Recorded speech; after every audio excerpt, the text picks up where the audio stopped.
Good morning. It's Tuesday, the 9th of June, and we're in the middle of ethics. And that means, I guess, that one of the things we have to talk about is the Black Lives Matter movement. I mentioned them yesterday. And I guess we have to talk about how we respond to that. I don't know. I have no answers, but this is what ethics is all about. Ethics is about how you treat people that are not yourself and what you do with that information. And I think that's important. In something like this that is clearly important, that people are clearly asking for help in, how do we help? We cannot take the role of doing the voices. We are not the voices, or rather, I am not the voices. We can't take the role of paternal father figure telling people how to protest. This idea that one can decry the violence and the looting and the rioting while still being true to the movement. We've got stuff in Bristol where they pulled down a statue of a slave trader, which I thought was fascinating. And people are complaining that it should have been done through the proper channels, but the proper channels have been being used since 2001. And the reason it's not been pulled down is because there was a big committee meeting that decided to add a plaque saying he was a slave trader, and they were working on the wording of the plaque since 2008. That's 12 years to word a plaque. The idea that the violence is to be decried because they pulled down the statue, well, frankly, I'm surprised it took 12 years.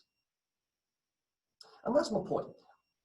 Ethics is about how you respond to moral issues, and these are moral issues. How much violence is too much violence? Is there a peaceful solution? What do peaceful protesters say about violence? Who starts the violence? In the UK, we've had very little violence. There was that incident in London, and I haven't looked it up. I've heard multiple accounts, however, but I honestly don't know. People threw bikes at the police, mounted police. A policewoman was knocked from her horse. There are no figures in any of the stories that I've read on how many of the protesters were hurt. And I recall other protests where when you look at footage, the police do it first. There's also something called kettling, where you contain a protest until it gets angry, until someone does something stupid and gives the police their excuse to charge in. Now, did this occur in London? I honestly don't know. Is it a police tactic? Absolutely. Does that make all police bad? Absolutely not. Of course not. Every policeman I've ever met, I have had the utmost respect for. But then, I'm me. Perhaps there's something in there.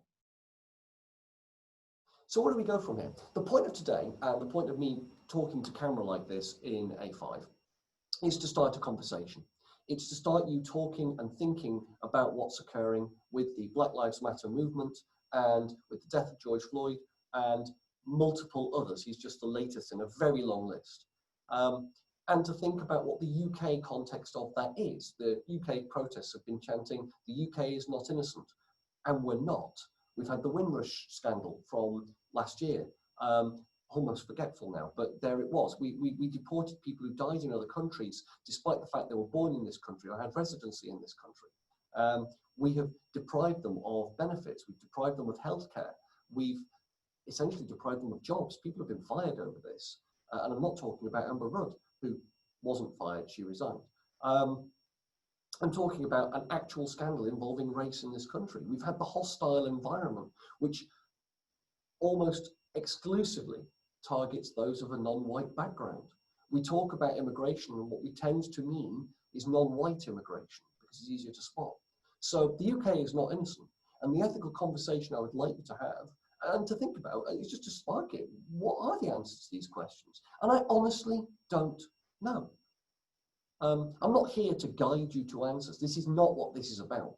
It's about starting the conversation and giving you a chance to think about it, I hope. Anyway, this is a fairly short video. I'm late to start my meeting, so I need to cut this short, and I do apologize.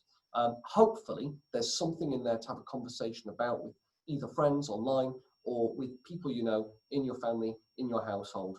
I don't know. Or at least, if nothing else, it's given you something to chew on.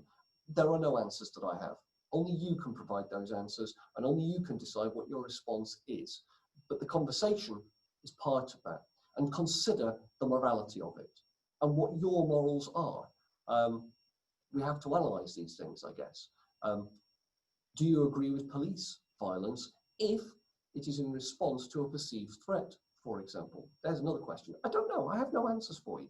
I'm not trying to tip the scales or push you in a particular direction.